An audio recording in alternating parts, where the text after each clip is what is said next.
Last time on Alone Shakespeare, the Two Gentlemen of Verona. Valentine and Proteus visit the royal emperor's court of Moulin. There Valentine meets Sylvia, the daughter of the emperor. She is promised to another, Sir Thurio. Proteus also falls in love with Sylvia, although he's supposed to be in love with Julia. Eventually, the emperor discovers that Valentine is going to run away with Sylvia, mostly because of Proteus's trickery. So the emperor banishes Valentine to the forests. Also, while this is going on, Julia decides to disguise herself as a man and infiltrate the emperor's court to visit Proteus. And also, the buffoon Lance is in love with a woman who we haven't exactly been given a very pleasing description of. And now, the epic third part of Alone Shakespeare, the Two Gentlemen of Verona.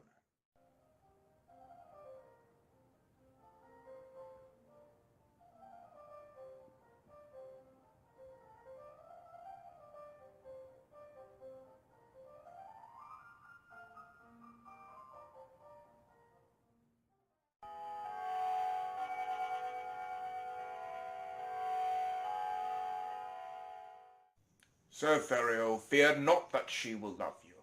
For now Valentine is banished from her sight.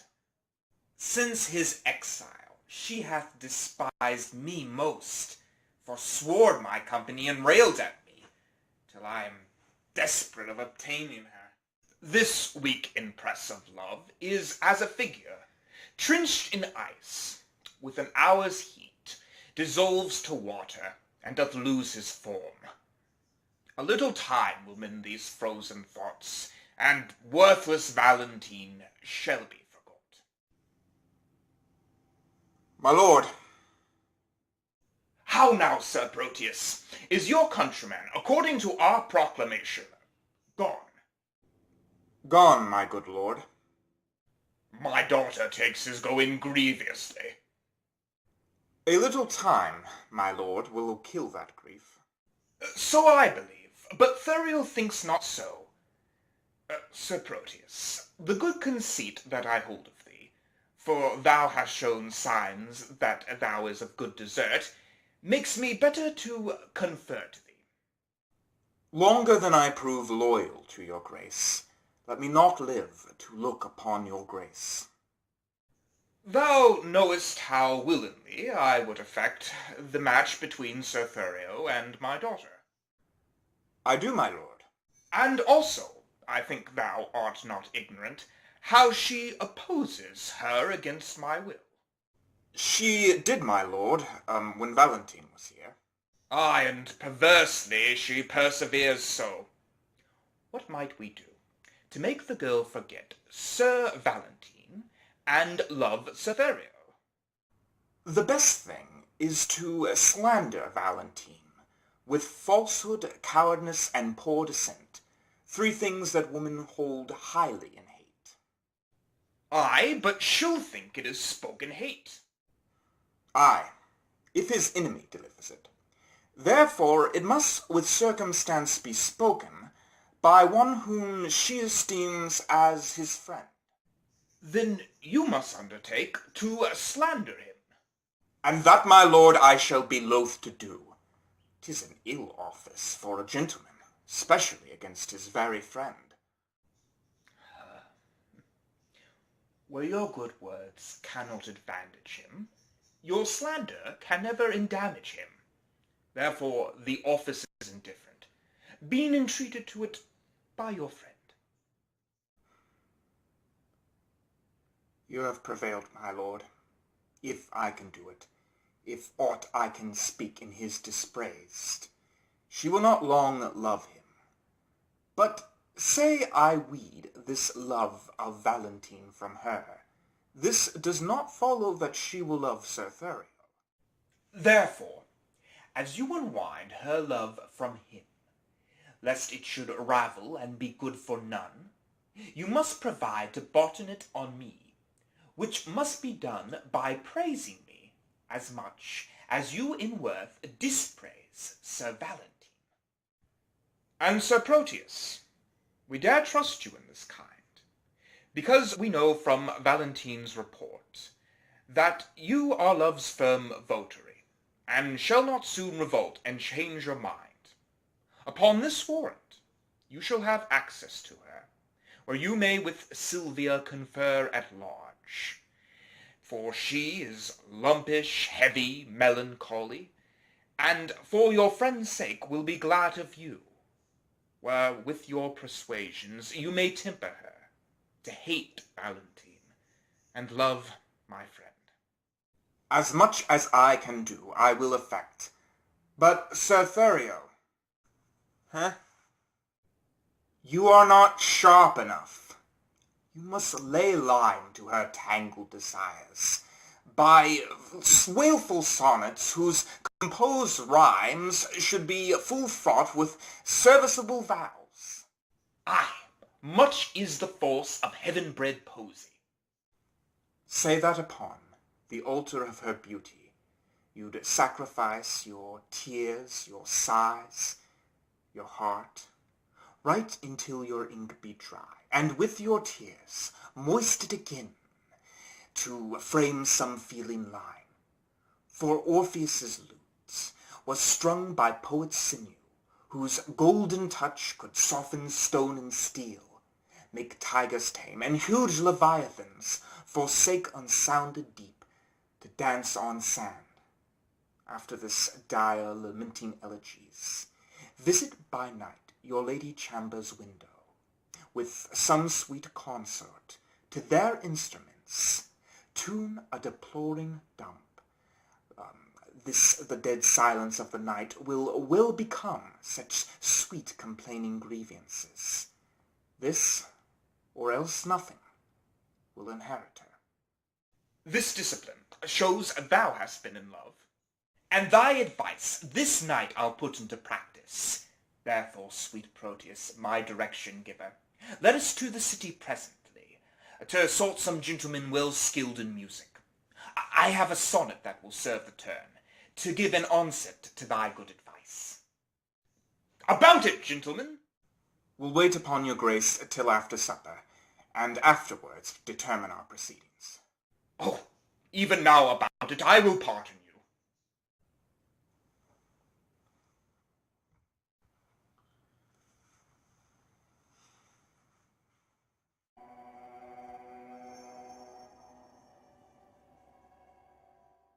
Fellows, stand fast.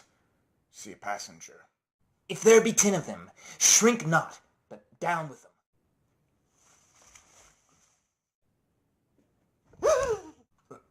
Stand, sir, and throw us what ye have about ye. If not, we'll make you sit, and rifle you. Sir, we are undone. These are the villains that travelers do fear so much. My friends. That's not so, sir. We are your enemies. Peace, we'll hear 'em. Oh, he is a proper man. Then know that I have little wealth to lose. A man I am, crossed with adversity, whose sole riches are these poor habiliments, of which, if you should here to furnish me, you take the some substance that I have. Whither travel you? To Verona. Whence came you? From Moulin. Have you long sojourned there? Some 16 months, and longer might have stayed, if crooked fortune had not thwarted me. What? Were you banished thence?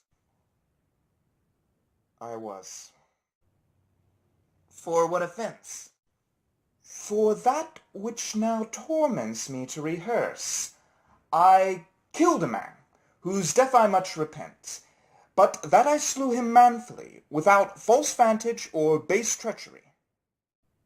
What? Shh! What, near repent if it were done so, but were you banished for so small an offence? I was, and held me glad of such a doom. Have you the tongues? My youthful travels therein made me happy, or otherwise I would have been miserable. By the bare scalp of Robin Hood's fat friar, This fellow would make a great king for our wild faction. We'll have him. Sirs, a word.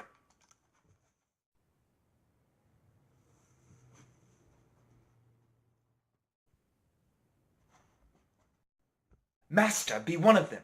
It's an honorable kind of thievery. Peace, villain. Tell us this. Do you have anything to take to? Nothing but my fortune. Know then that some of us are gentlemen, such as the fury of our ungoverned youth, thrust from the company of awful men. Myself from Verona was banished, for practicing to steal away a lady, a near ally to the Duke. And I from Mantua, for a gentleman who in my mood I stabbed unto the heart. And I for such like petty crimes as these. But to the purpose, for we cite our faults, that they may hold excuse this lawless life.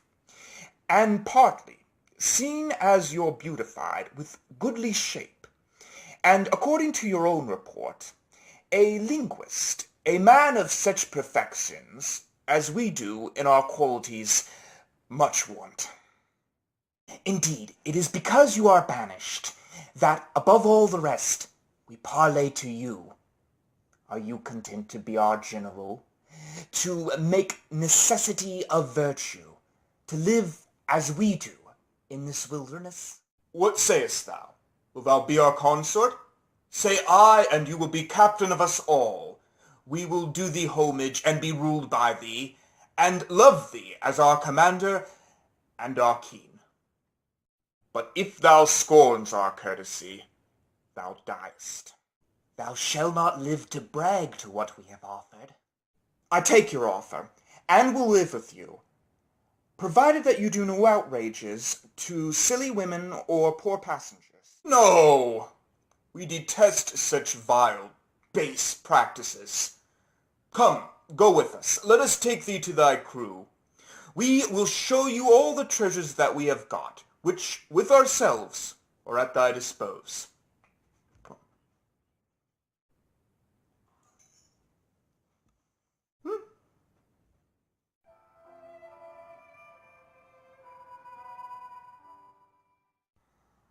After having been false to Valentine, I now must be unjust to Thurio. In the choler of commending him, I have had access to prefer to her. But Sylvia, she is too fair, too true, too holy, to be corrupted by my worthless gifts. When I protest my loyalty to her, she twits me with the falsehood to my friends. When I commend my vows to her beauty, she bids me to think how I have been forsworn, with breaking faith to Julia, whom I loved. Oh, and yet, despite these sudden quips, the least whereof would quell a lover's hope, yet spaniel-like, the more she spurns my love, the more it groweth, and fawneth on her still. But here comes Thurio. Now must we to her window, to give some evening music to her ear. How now, Sir Proteus, have you crept before us? Aye, gentle Thurio, for you know love will creep in service where it cannot go.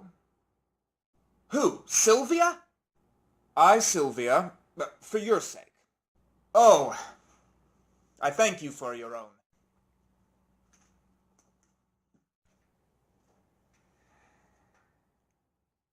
Now, me young guest, methinks you're holy.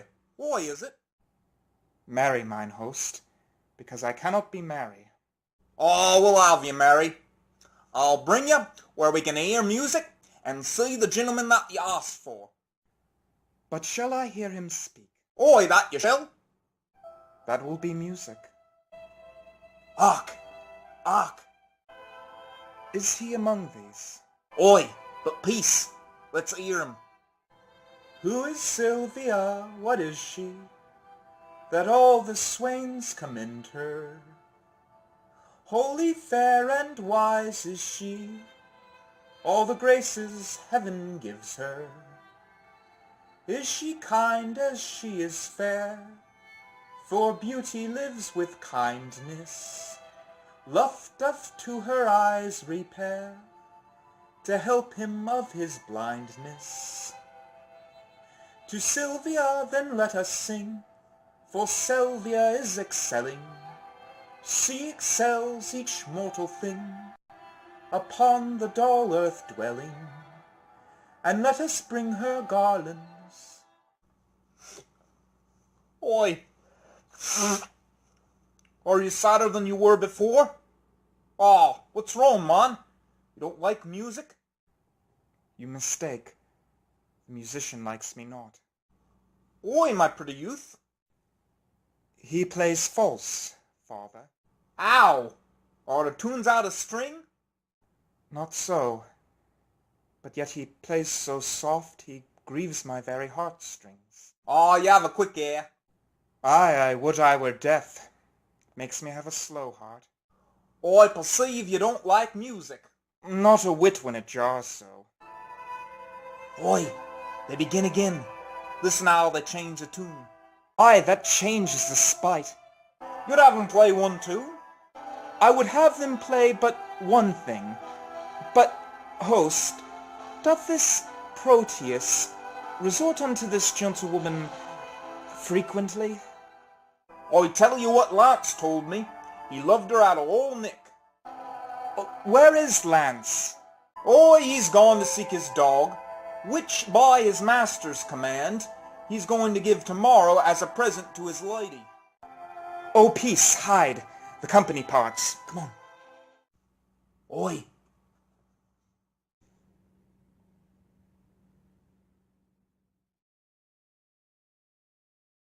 Sir Thurio, fear not you. I will so plead that you will see my cunning drift excel. Where meet we? At St. Gregory's Well. Farewell.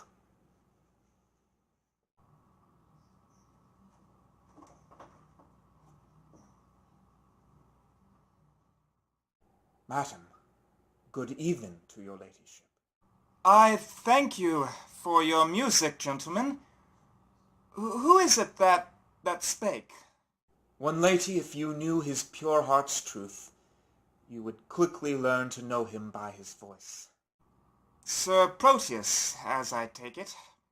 Sir Proteus, gentle lady, and your servant. What is your will? That I may compass yours. I'll grant your wish. My will is this, that even now you hie you to bed. Thou art a false, perjured, subtle, disloyal man. Dost thou think me so shallow, so conceitless, to be seduced by such flatteries? Hast thou deceived so many with thy vows? Return and make thy love amends. For me, by this pale queen of night, I swear that I am so far from granting your request that I despise thee for thy false suit, and by attend to chide myself, even for this time that I spent talking to thee. I grant, sweet love, that I have loved a lady, but she is dead. 'Twere false if I should speak it, for I am sure she is not buried. Say that she be, yet Valentine, thy friend, survives, to whom thou art a witness. I am betrothed. Art thou not ashamed to wrong him with such importunacy? I likewise hear that Valentine is dead. And so am I, for in his grave assure thyself that my love is buried. Sweet lady, let me rake it from the earth. Go to thy lady's grave, and call her thence, or at the least, in hers sepulchre thine. Madam, if your heart is so obdurate, I'll take a picture of your love, the picture that is hanging in your chamber. To that I'll speak, I'll sigh and weep, for if the substance of your perfect self is so devoted, I am but a shadow, and to your shadow I will make true love. If 'twere a substance, you would sure deceive it, and make it as a shadow, as I am. I'm very loath to be your idol, sir. But, since your falsehood makes you so well to worship shadows and false shapes, send for me in the morning, and I'll send it. So, good rest, sir. As wrenches have o'ernight, they wait execution in the morn.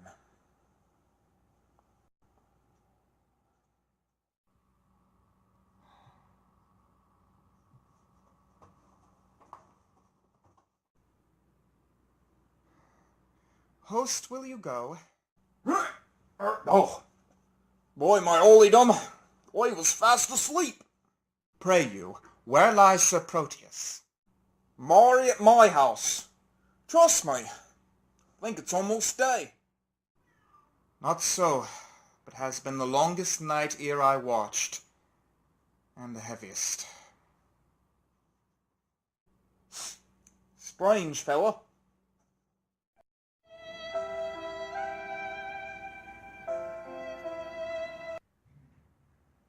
This is the moment that Madame Sylvia entreated me to call and know her mind.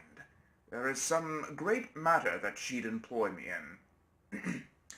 Madame Sylvia! Madame Sylvia!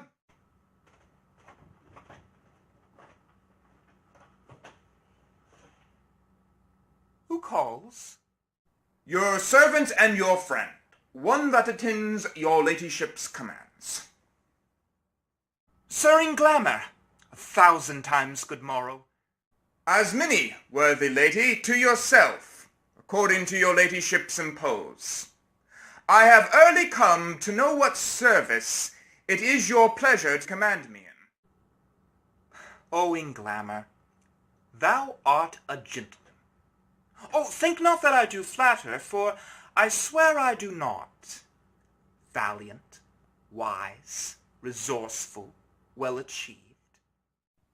Oh, Thou art not ignorant to the good will I bear unto banished Valentine, nor art thou ignorant to how my father would have me wed vain Thurio, whom my soul abhors. Thyself hast loved, and I have heard thee say, no grief did ever come so near thy heart, as when thy lady and thy true love died, upon whose grave you have vowed your pure chastity. Sir in glamour, I would to Valentine, to Manchois, where he makes abode, and, though the way be dangerous to pass, I do desire thy worthy company, upon whose faith and honor I do repose. Urge not my father's anger in glamour, but think upon my grief, a lady's grief, and on the justice of me flying hinge, to keep from this most unholy match, which even heaven and fortune still makes plague of. And I do desire thee, even from a heart as full of sorrow as the seas with sand, to bear me company, and go with me. If not, to hide what I have said to thee, that I may venture to depart alone. madam, I pity your grievances, knowing that they are virtuously placed. I give my consent to go with thee, recking what little betideth me, as much as good befortune you. When will you go? This evening coming, Where shall I meet you? at Friar Patrick's cell, where I tend holy confessions. I will not fail your ladyship. Good morrow, gentle lady. Good morrow, kind Sir in glamour.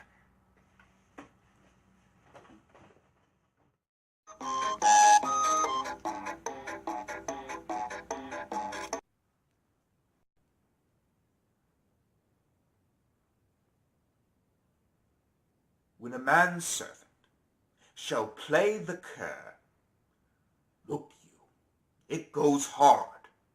One that I have brought up as a puppy, one that I have saved from drowning when 3 or 4 of his blind brothers and sisters went to it. I have taught him, even as one would say precisely, thus I have taught a dog. I was sent for to deliver him as a present to Mistress Sylvia from my master. No sooner had I arrived in the dining chamber, but he steps me to her trenchers and steals her capon's legs. Oh, 'tis a foul thing when a cur cannot keep himself in all company. I would have, even as one would say, he who thinks himself a dog indeed, to be, as it were, a dog of all things. If I had not had more wit than he, to take the fault upon me that he did, I think verily he'd have been hanged for it. Well, as sure as I live, he'd have suffered for it. You be the judge. He thrust me, himself, into the company of 3 or 4 gentlemen like dogs, under the Duke's table.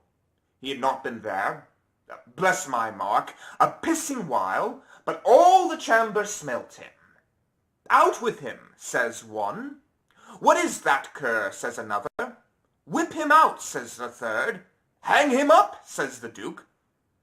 I, having been acquainted with the smell before, knew it was crab, and goes to the man that whips the dog. Friend, quoth I, dost thou mean to whip this dog? Marily I do, quoth he. Thou does him more wrong, quoth I. 'Twas I that did the thing you wot of. He made no more further ado, but whipped me out the chambers. How many masters should have done this for his servants? Nay, I'll be sworn, I have sat in the stocks for pudding thou hast stolen. Otherwise thou had been executed. I have stood in the pillories for geese he hath killed. Otherwise he'd have suffered for it. Thou thinkest naught of this now. Nay, I remember a trick thou served me, when I took my leave of Madam Sylvia. Didst I not bid thee to mark me, and do as I do? When did thou ever see me heave up my leg, and make water on a gentlewoman's farthingale? Didst thou ever see me do such a trick?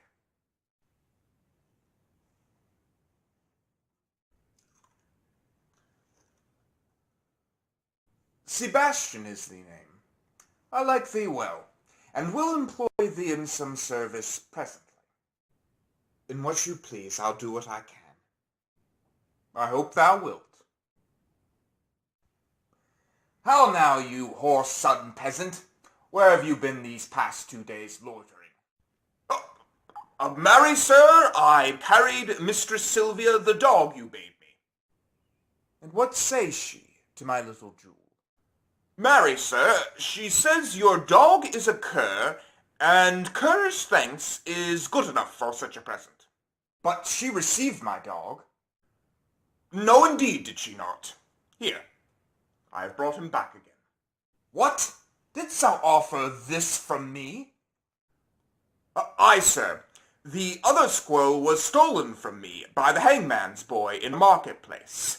So I offered her mine own, who is a dog as big as 10 as yours, and therefore the gift the greater.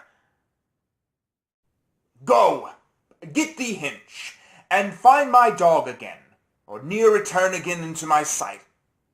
Awayest thou? Dost thou stayest to vex me? Ugh. A slave that still to an end turns me to shame. Sebastian, I have entertained thee, partly because I feel thou art such a youth that could with discretion do my business. For there is no trusting thou foolish yarn, but chiefly by thy face and behaviour, which, if my augur deceives me not, witnesses good bringing up, fortune, and truth. Therefore, knowest thou, for this I would entertain thee. Go presently, and take this ring with thee.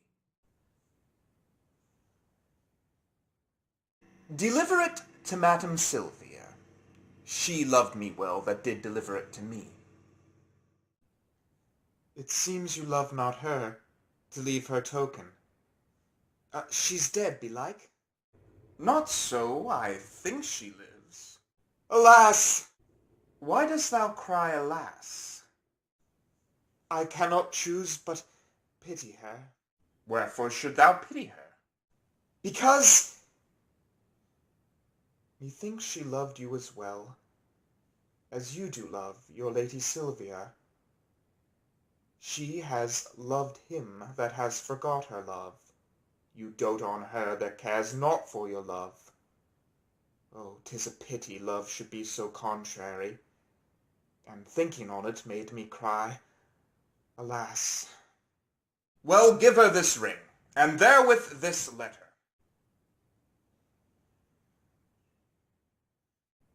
That's her chamber.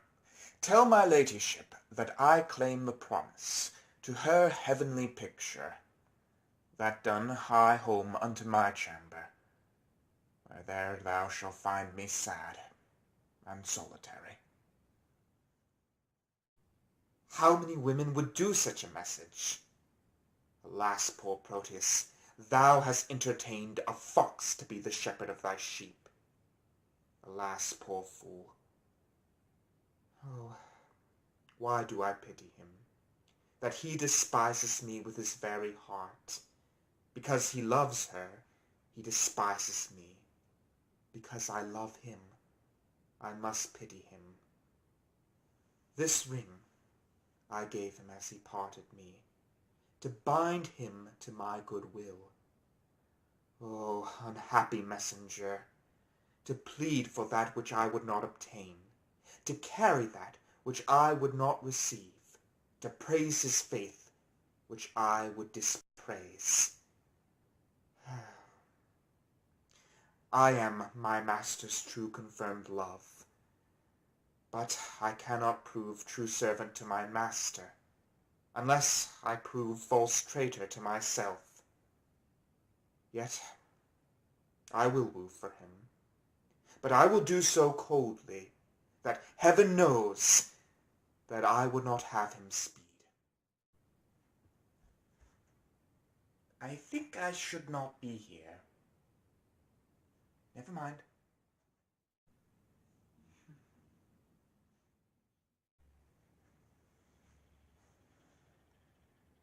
Brog. Gentlewoman, good day. I pray you be the means where you could take me to Madam Sylvia. What would you with her, if that I should be she? If you be she, I do entreat your patience to hear the message I am sent on. From whom? From my master, Sir Proteus, madam. Oh, he sends you for a picture. Aye, madam. Ursula, bring my picture there.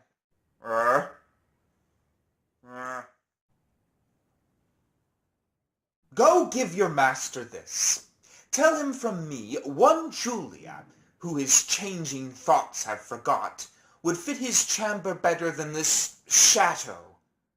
Madam, please you, peruse this letter.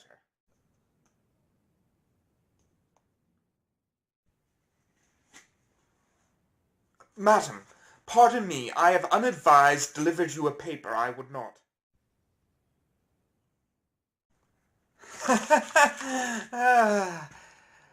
This is the letter to your ladyship. I pray me, let me look on that again. It may not be, good madam. Pardon me. There hold. I will not look upon your master's letters. I know they are full of protestations and new-found oaths that he will break as easily as I do tear up this letter. Madam, he sends your ladyship this ring. The more shame that he sends it to me, for I have heard him say 1,000 times his Julia gave it to him at his departure. Though his false finger might profane the ring, mine shall not do so much wrong to his Julia. She thanks you. What sayst thou?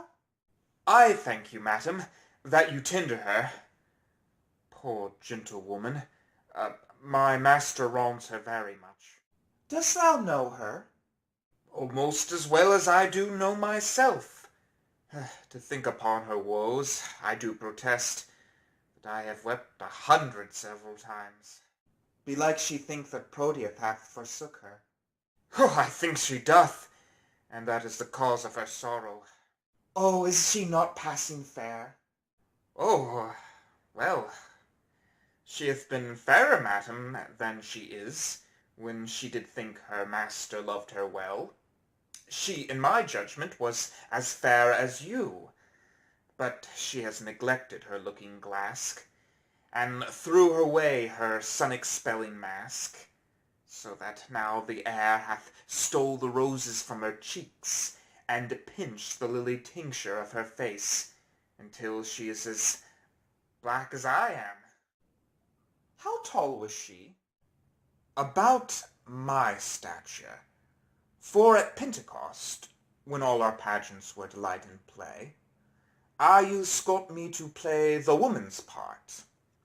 I was trimmed in Madam's Julia's gown, which served me to a fit, as all men's judgment, as if the garment were made for me.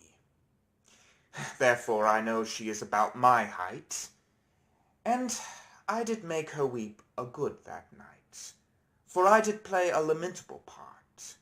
'Twas Ariadne's passioning, from Theseus's perjury and unjust flight, and I did play the part so lively with my tears, that Madam, moved therewithal, wept bitterly, and would I not live, if I in thought felt not her very sorrows.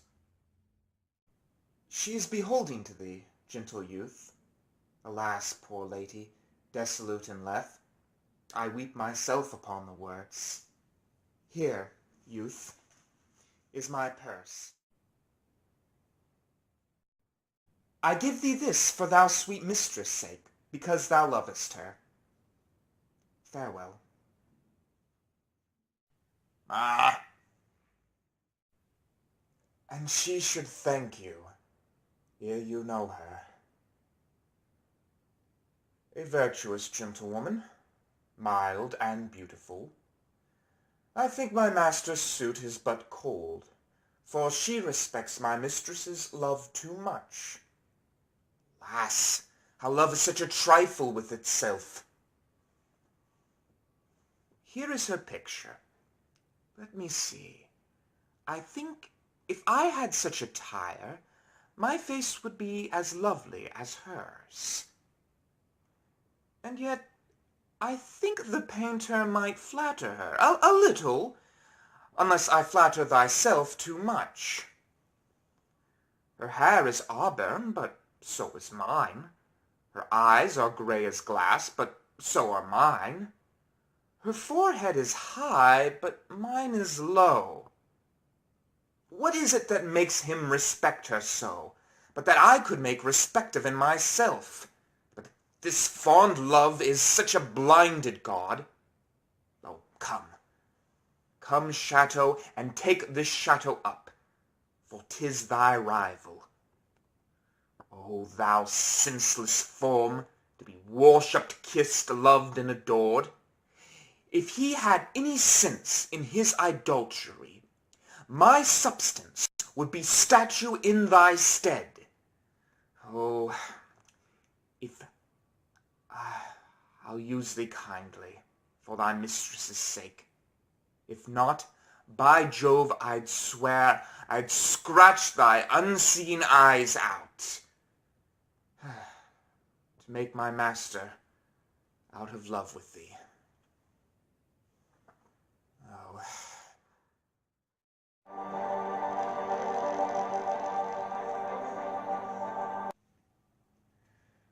The sun begins to gild the western sky, and now it is the very hour that Sylvia said she should meet me at Friar Patrick's cell. She will not fail, for lovers break not hours, unless it is to come before the time, so spurred by their expedition. Oh, See where she comes. Lady, a happy evening. amen, amen. Go in glamour. Out at the postern by the abbey wall. I fear I'm attended by some spies. Fear not, the forest is not 3 leagues off. If we recover that, we are sure enough.